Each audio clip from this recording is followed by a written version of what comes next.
নাম রবিউল ইসলাম। আমার স্বামী কবিরাজি নামে অনেক মেয়েদের জীবন নষ্ট করছে, অনেক মেয়েদেরকে অনেক ধর্ষণ করছে।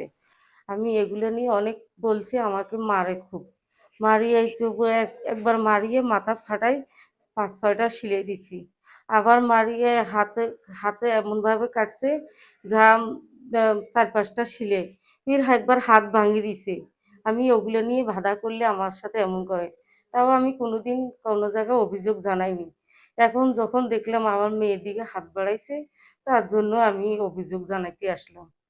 ঝগড়া যে হয়েছে তাও আমরা জানি না, ঝগড়াঝাটি কিচ্ছু হয়নি। 3 দিন আগে হয়েছিল একটু স্বামী স্ত্রী, সবাই গ্রামবাসী মানিয়ে নিছে স্বামী স্ত্রীর মধ্যে রাত্রে একাত্তর হয়ে যাবে। কিন্তু এই যে পরে যে এই যে মেয়েটা কেস দিয়ে বউটা যে কেস দিতে গেল, গ্রামবাসীর তো কাকু বললোই না, নিজে কেস দিবার গেল ভালো কথা। কিন্তু এই যে একটা যুবতী মেয়ে, কোনো দিন আমরা শুনি নাই যে বাপে মেয়েকে ধর্ষণ করে। আর বাপে যেটা শ্রদ্ধা করছে মেয়েরাও কইতে পারবে না, এটা শিখানো বুদ্ধি। কিন্তু মেয়ে কোনো দিন কবিরাজ ধর্ষণ করে নাই বা খারাপ কথা কোনো দিন মেয়েকে চোখ তুলি দেখে নাই। এলাকাবাসী আমরা সবাই জানি যে মেয়ে নিয়ে কোনোদিন ঝগড়া হয়নি, মেয়ের কোনো অবজেকশন। এই ধরনের চরিত্রহীন লোক কবিরাজ না।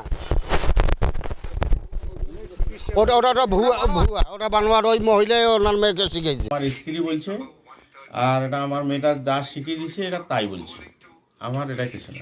আটগ্রাম স্টেশন পাড়া রবিউল ইসলাম কবিরাজ নামের একজন ব্যক্তি তার মেয়েকে ধর্ষণের চেষ্টা করে এবং তার মেয়ে স্ত্রী বাধা দিলে স্ত্রীকেও মারধর করে, স্ত্রী আহত হয়। এই সংবাদ প্রাপ্তির সাথে সাথে সেখানে অভিযান পরিচালনা করে রবিউল ইসলাম কবিরাজকে গ্রেপ্তার করে নিয়ে আসি। এজাহার প্রক্রিয়াধীন, যথাযথ আইনগত ব্যবস্থা গ্রহণ করা।